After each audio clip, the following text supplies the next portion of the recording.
हमारे देश में अगर सबसे ज़्यादा कोई गवर्नमेंट जॉब देता है तो वो है सेना यानी कि डिफेंस सेक्टर। 2019 ये वो साल है जब 80,000 वैकेंसीज के लिए जवानों की रिक्रूटमेंट्स हुई थी। हर साल 60,000 के आसपास जवान रिटायर हो जाते हैं। कोविड-19 आने के बाद जवानों की भर्ती पर रोक लगा दी गई थी। हालांकि पॉलिटिकल रैलीज, इलेक्शन तो टाइम के साथ गवर्नमेंट ने ऑर्गेनाइज किए थे। टूर ऑफ ड्यूटी ये वो कंसेप्ट था जो गवर्नमेंट ने कुछ सालों पहले देश के सामने रखा था और इसी कंसेप्ट से निकल के आया है अग्निपथ स्कीम आने के बाद देश में जो दंगे हुए उससे युवा का आक्रोश सामने आ चुका है।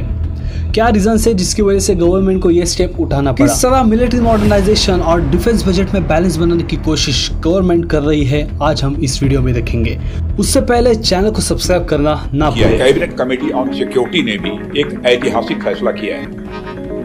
आज का अग्निपथ नामक एक ट्रांसफॉर्मेटिव योजना हम ला रहे हैं जो हमारी आर्म फोर्सेस में ट्रांसफॉर्मेटिव चेंजेस लाकर उन्हें फुल्ली मॉडर्न और वेल इक्विप्ड बनाएगी। पहले का इसका मुख्य मकसद है कि हिंदुस्तान की फौज को एक बेहतरीन, दुनिया की बेहतरीन फौज बनाना।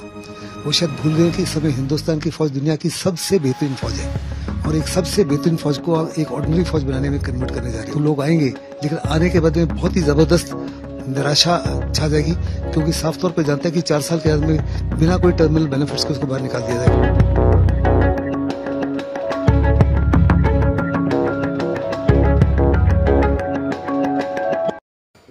कुछ दिनों पहले अग्निपथ स्कीम को जोर शोर से अनाउंस किया गया था, पर जब इसकी डिटेल्स बाहर आ गए तो लोग इससे खुश नहीं हैं। डेफिनेटली इस स्कीम में बहुत सारी चीज़ें मिसिंग हैं। एक नॉर्मल जवान को इससे पहले जो फैसिलिटीज़ प्रोवाइड की जाती थी, अब उतनी फैसिलिटीज़ यहाँ पर प्रोवाइड नहीं होगी। सबसे बड़ी अगर इस पर कोई नाराज़गी है तो वो है इसका शॉर्ट ड्यूरेशन। 4 साल में आपकी परफॉर्मेंस देखी जाएगी और उसके बाद 25% जवानों को आगे परमानेंट सर्विस के लिए सिलेक्ट किया जाएगा। अग्निपथ स्कीम में से आप सिलेक्ट होने के बाद आपको 6 मंथ की ट्रेनिंग दी जाएगी और उसके बाद 4 साल की सर्विस। यहीं पे आता है बड़ा प्रॉब्लम। बहुत सारे डिफेंस एक्सपर्ट का यह कहना है कि एक सोल्जर को पूरी तरीके से ट्रेन होने में 3 साल तक लग जा सकते हैं, क्योंकि मिलिट्री में बहुत सारे ऐसे टेक्निकल फील्ड्स होते हैं जहां पे एक्सपर्टीज़ एक दिन में नहीं आती और आपको कुछ साल इसके लिए लग जाते हैं। पर जब तक जवान सीख जाएगा तब तक उसके 4 साल खत्म हो जाएंगे। यहाँ तक कि लोग फैसिलिटीज़ को भी लेकर बहुत नाराज़ है और इसके लिए गवर्नमेंट ने बहुत सारे वादे किए हैं कि डिफेंस सेक्टर में 10% रिजर्वेशन मिलेगा, पैरा मिलिट्री में CAPF और आसाम राइफल्स में 10% रिजर्वेशन मिलेगा, पब्लिक सेक्टर अंडरटेकिंग्स में 10% रिजर्वेशन मिलेगा। पर क्या इस अग्निपथ स्कीम की वजह से जो पहले इससे जवानों की भर्ती होती थी, क्या वो बंद होगी या शुरू रहेगी? इस पर गवर्नमेंट का अभी भी कोई क्लियरेंस नहीं है। क्या 2 साल कोविड की वजह से जो रिक्रूटमेंट्स नहीं हुई उसकी रिक्रूटमेंट्स अलग से होगी या वो भी रिक्रूटमेंट्स इसी स्कीम में से होगी? इस पर भी अभी भी गवर्नमेंट का क्लियरेंस नहीं है। पर ऐसी क्या वजह आ चुकी है कि अब गवर्नमेंट को अग्निपथ स्कीम को लाना पड़ा? इसका रीज़न है मिलिट्री एक्सपेंडिचर। हमारा देश दुनिया में 3rd लार्जेस्ट स्पेंडर है मिलिट्री बजट में। पर एक कहावत है, बिगर नॉट नेसेसरली बेटर।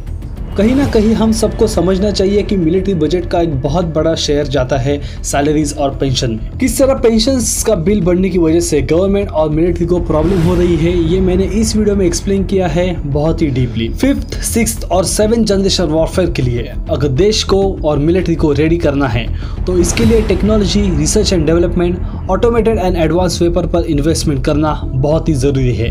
एक लाइन में अगर इन सब वॉरफेयर को समझना है तो ये समझिए कि फ्यूचर में आने वाले वॉर्स बॉर्डर के साथ साथ एनिमी कंट्री के टेक्नोलॉजी के अगेंस्ट भी करे जाएंगे, जैसे कि cyber warfare, power cuts to hacking etcetera. और इसकी जरूरत हमारे देश को बहुत है, क्योंकि हमारा आज के टाइम में एक राइवल इसमें बहुत आगे जा रहा है। चाइना स्ट्रैटेजिकली अपनी investment research and development, cyber security, information warfare जैसे मॉडर्न वेपन्स में इन्वेस्ट कर रहा है, पर उनके कंपैरिजन में कहीं ना कहीं हम बहुत ही स्लो स्पीड पर है।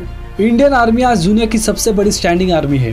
अगर देश की आर्मी सिर्फ बड़ी हो और उस देश का मॉडर्नाइजेशन उस स्पीड में आगे नहीं बढ़ रहा है तो कहीं ना कहीं उस देश की मिलिट्री भी उतनी इफेक्टिव नहीं होती। सवाल ये नहीं है कि अग्निपथ स्कीम अच्छी है या बुरी है, जिसका जवाब आज हर कोई दे रहा है। सवाल ये है कि क्या इंडिया मॉडर्न वॉरफेयर के लिए तैयार है या नहीं, और आपके आंसर के हिसाब से अग्निपथ स्कीम को एक्सेप्टेंस मिलनी चाहिए। हाँ, यहाँ पर बहुत सारे ऐसे चेंजेस है जो बहुत ही ज़रूरी है। कई एक्सपर्ट्स ये कह रहे हैं कि अग्निपथ स्कीम को कुछ सेक्शंस तक ही लिमिटेड रखना चाहिए।